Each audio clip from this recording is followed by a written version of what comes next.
Era uno de esos atardeceres que parecían inofensivos. La parrilla humeaba la jarra de limonada, sudaba sobre la mesa y el lago brillaba como espejo bajo el sol de julio. Yo estaba en el muelle con una toalla sobre el hombro y un plato de sandía en la mano, mirando a Lilia y sus primos chapoteando en la orilla. «Vamos, abuela», dijo Lilia, acercándose por detrás con voz melosa, pero con algo extraño. «A ver si todavía nadas como antes». Antes de que pudiera girarme, sus manos frías y decididas estaban en mi espalda. Y luego caí. El aire me rozó, luego el agua. El frío me robó el aliento. Quise gritar, pero solo entró agua, turbia, asfixiante. Mis brazos se agitaron, pero no había nadado en años, no desde la cirugía. Mi hombro ardía de dolor. Salí a la superficie tosiendo, ahogándome, parpadeando contra el sol. Y los vi, Lilia con los brazos cruzados sonriendo. Sus amigos riéndose como si fuera una broma. Carlos junto a la parrilla con una expresión indescifrable. Sofía tomando vino, como si estuviera en una galería de arte no a 5 metros de su suegra, tragando agua del lago. «¡Qué dramática!», murmuró sin siquiera voltear. No sé cómo llegué al muelle. Tal vez instinto, tal vez vergüenza.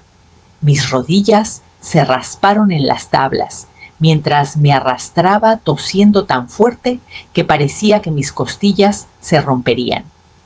Lilia me miró desde arriba y soltó una risita. «Supongo que sí puedes nadar, vieja dura». Risas otra vez más fuertes. Me limpié el agua de los ojos y miré sus rostros buscando algo. Preocupación, arrepentimiento, cualquier cosa. No había nada. Nadie ayudó. Ni Carlos, ni Sofía. El baño de abajo olía un poco a humedad y al jabón de lavanda que solía guardar para las visitas inesperadas. Me sequé con la toalla de invitados áspera, delgada, de esas que nadie toca, a menos que no haya otra. El suéter empapado se me pegaba a la piel como un remordimiento. Me lo quité con manos temblorosas y me quedé un rato frente al espejo. La cara que me miraba era la mía, pero con más años, más suave, más callada. Y no tenía expresión de sorpresa. Tenía resignación. Esa clase de cansancio profundo que solo llega cuando uno ya lo sospechaba todo desde hace tiempo. Volví al pasillo. La casa estaba llena de voces y risas. Liora seguía tirada en el sillón, revisando su celular como si no acabara de pasar nada. Corbin ya estaba en la parrilla, volteando hamburguesas y tomando una cerveza. Saskia estaba en la mesa con su laptop abierta, comparando fotos de casas en la playa como si estuviera decidiendo entre sandalias. «Te va a encantar esta», le decía a Liora girando la pantalla. Tiene alberca climatizada y se puede nadar bien. Nadie se giró a verme. Nadie se detuvo. Ni una mirada de preocupación. Me quedé ahí, invisible en la casa que yo también ayudé a pagar. La misma donde bailaba descalza con Liora en la cocina, donde decoraba pastelitos a medianoche y contaba cuentos hasta quedarme sin voz. Me senté al borde del desayunador, el suéter aún mojado pegado a mi espalda. El cojín suspiró bajo mi peso. Nadie más lo hizo. Liora abrió una lata de refresco y se rió fuerte al mostrarle un meme a su mamá. Yo las observé con las manos sobre la mesa, la piel arrugada por el agua del lago y los años. Y algo dentro de mí se acomodó, no en paz, sino en certeza. No era olvido. Era una decisión. Una exclusión consciente. Alguna vez, amar significó servir. Yo lo di todo sin medida. Pero ahora entendía que mi amor se había vuelto una costumbre que ya no valía. No interrumpí. No pedí atención. Solo me senté ahí como un abrigo viejo que nadie vuelve a buscar. Y en medio de su risa sentí que algo dentro de mí se rompía sin sangrar. El amor se había convertido en un trabajo que ya no me estaban pagando. Esa noche, cuando las risas se apagaron y las copas de vino quedaron en el fregadero como si nunca hubieran existido, caminé de regreso a mi cuarto y cerré la puerta con cuidado. El silencio me envolvió como un abrigo pesado, denso, inmóvil absoluto.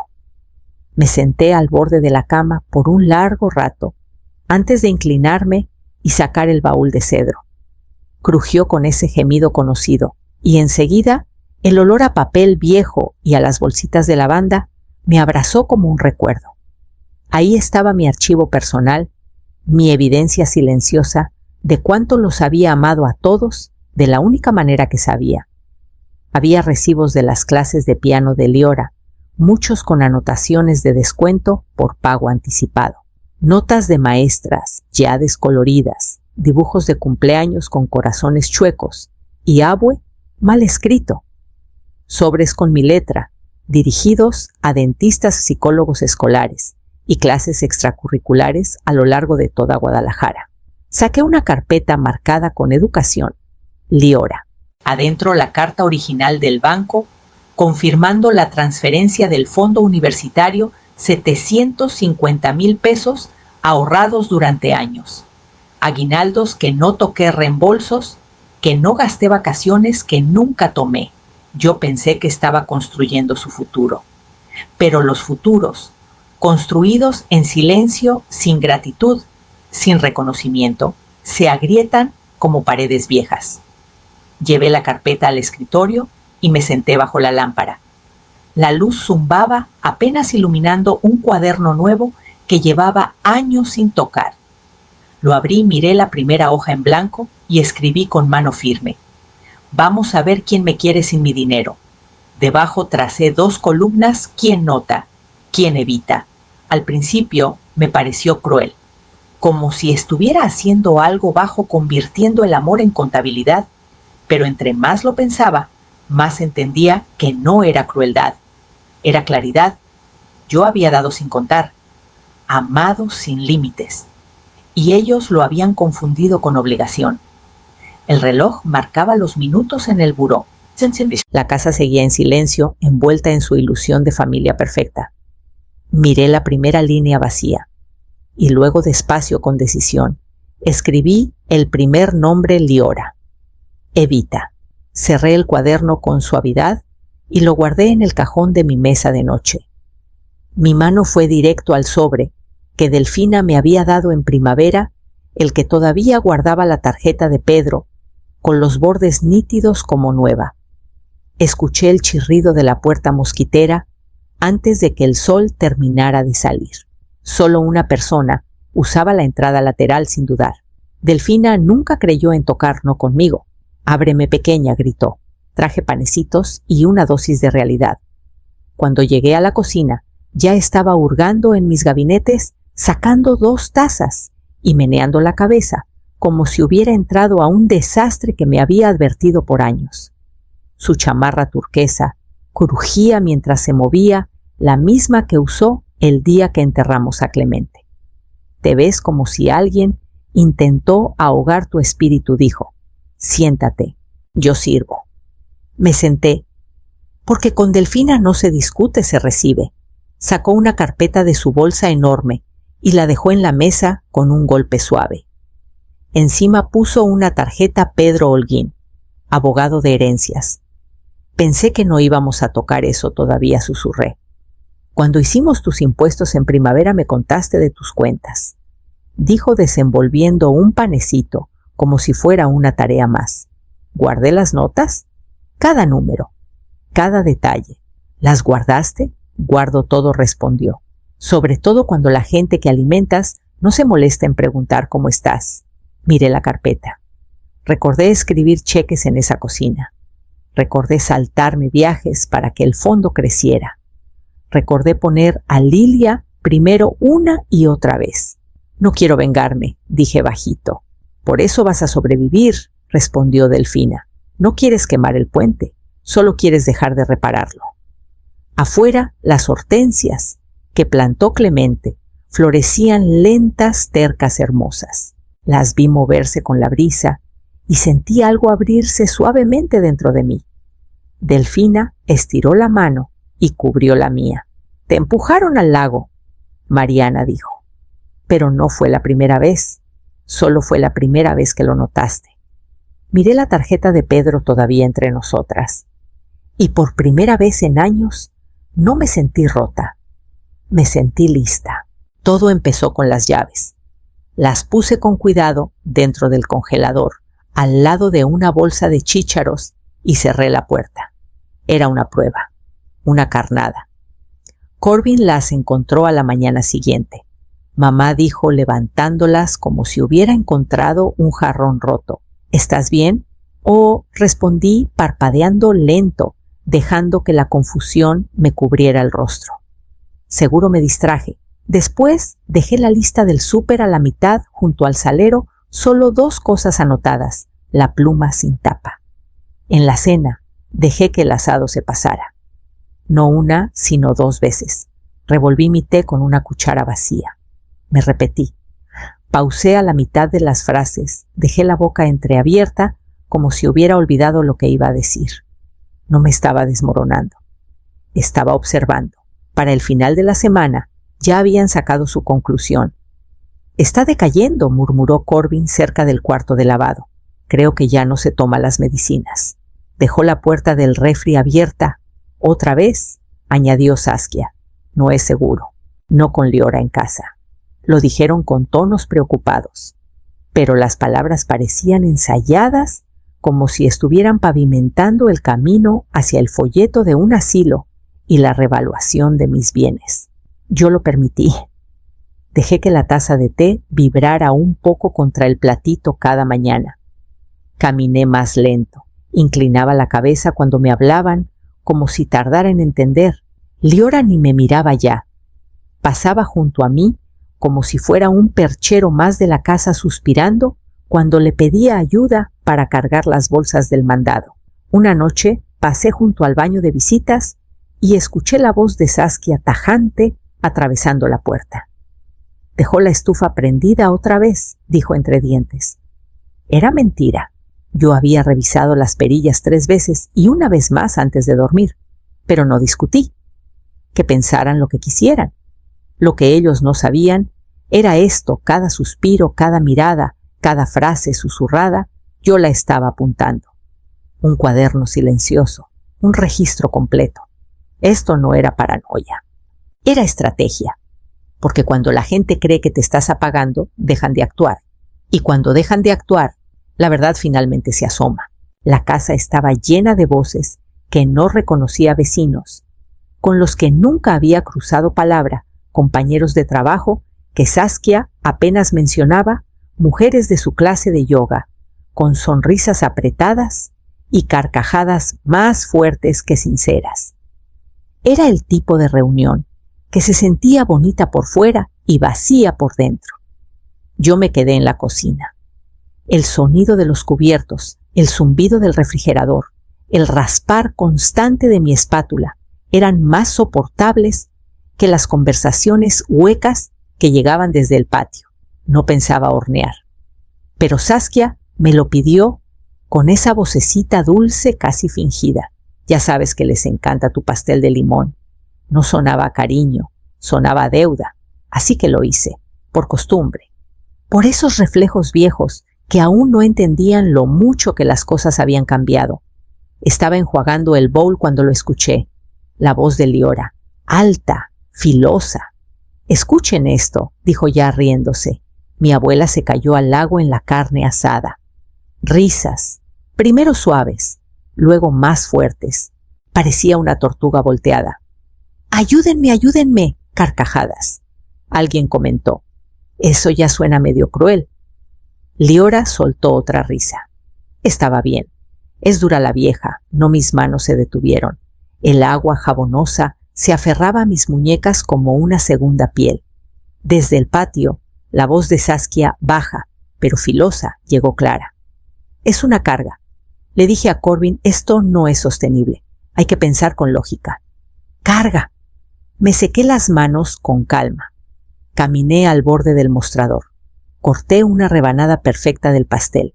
La llevé al rincón del desayunador y me senté donde nadie me vería. Comía bocados pequeños, no por el sabor, para recordar que aún sentía algo.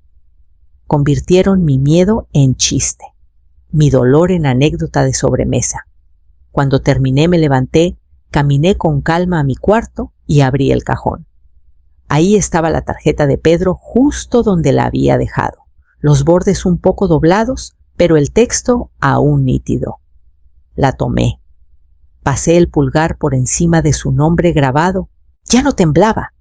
Esto no era venganza, era decisión. Ellos rieron, me minimizaron, me etiquetaron, pero también me subestimaron. No lloré. Marqué el número. La página ya estaba guardada en favoritos. La encontré meses atrás después de una charla nocturna con Delfina, cuando dijo: «No tienes que quemar el futuro, solo asegúrate de que no financie más de tu pasado». Era una fundación de becas para chicas de primera generación en ciencias. Su lema estaba en letras pequeñas: ganado no heredado. Transferí todo el fondo. C$500,000. Bonos de cumpleaños, horas extra, viajes no hechos cada sacrificio, que alguna vez valió la pena. El correo de confirmación llegó al instante, sin dudas, sin arrepentimientos. Esa noche hice una maleta, lo justo. Una franela de Clemente, 3 suéteres, mis guantes de jardinería y una foto Lilia de pequeña dormida en mi pecho. Dejé el resto la vajilla, que nunca agradecieron, las toallas dobladas en tercios, la despensa llena con mis cheques de pensión. Que se quedaran con todo. Solo me llevaba lo que aún era mío. El boleto de tren era digital, solo ida, salida temprano, destino Pinos Plateados. Delfina conocía a alguien ahí. Dijo que tenía jardín y que nadie hacía trampa en ajedrez. En el desayuno les dije que me iba de fin de semana con Delfina. «Órale», dijo Carlos, sin levantar la vista.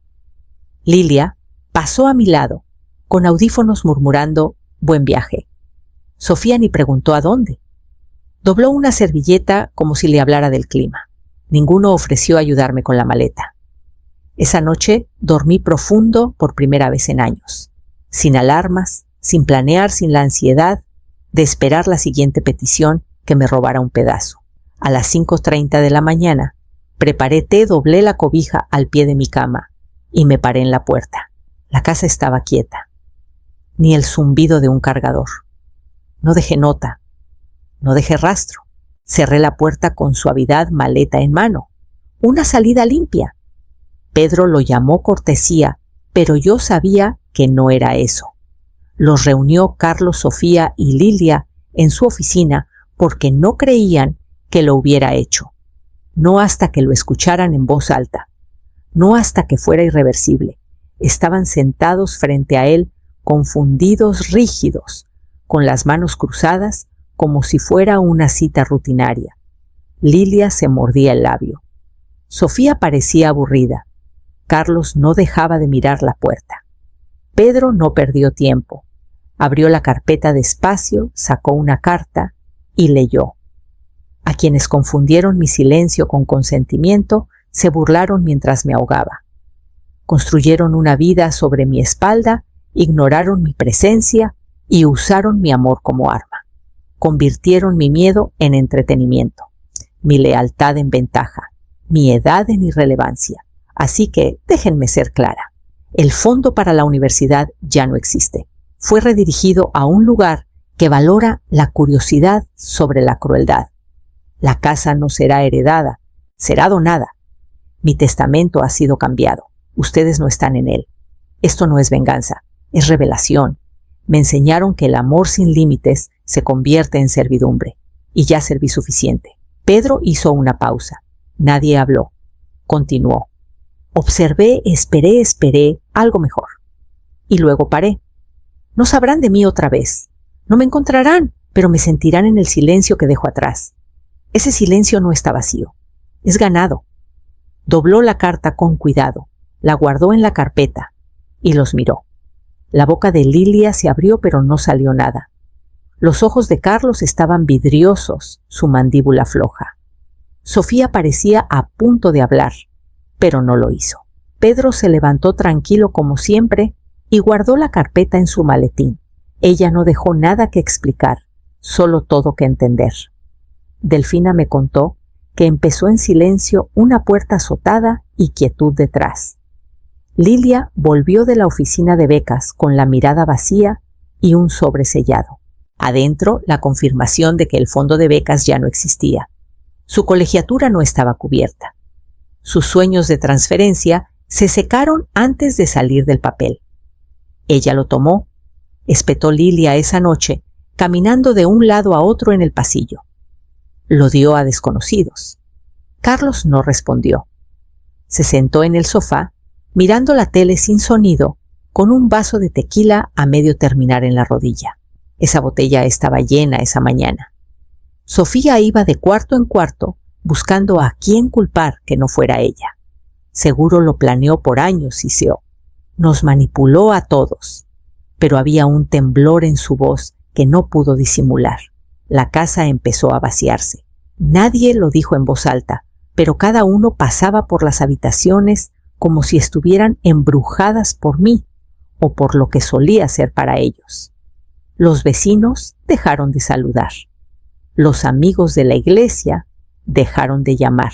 Una señora que solía saludar a Sofía en el brunch, ahora volteaba la cara.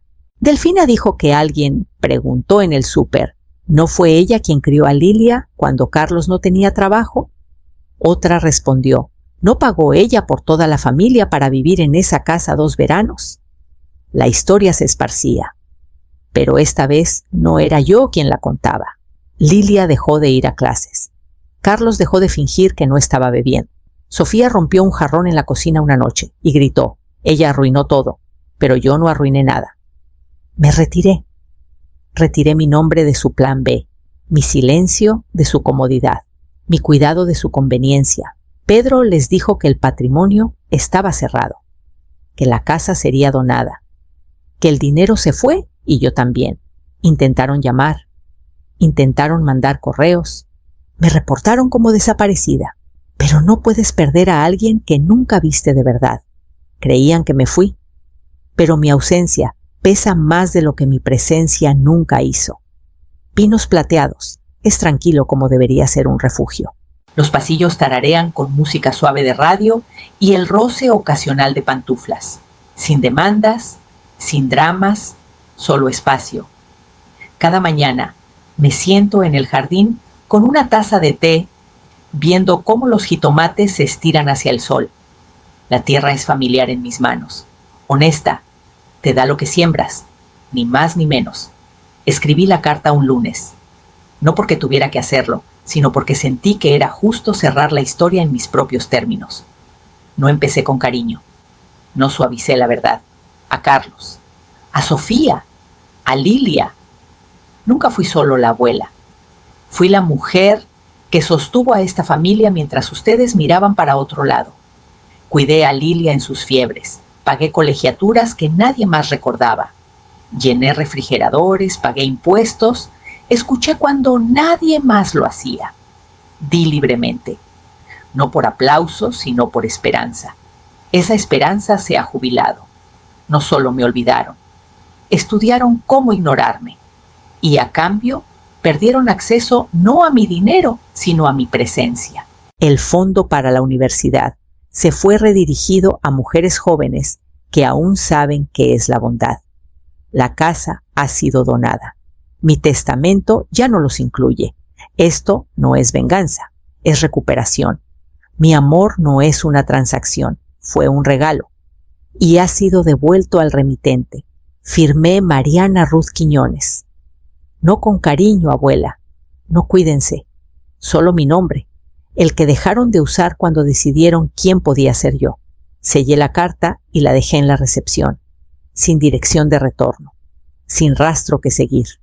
Esa tarde volví al jardín y podé la albahaca. Una señora llamada Esmeralda estaba cerca tejiendo al sol. Hablamos sin esfuerzo. Nada pesado. Solo una plática sin ataduras.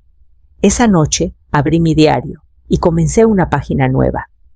Estar sola, escribí despacio, es mejor que ser usada. Y por primera vez en mucho, mucho tiempo, lo sentí de verdad.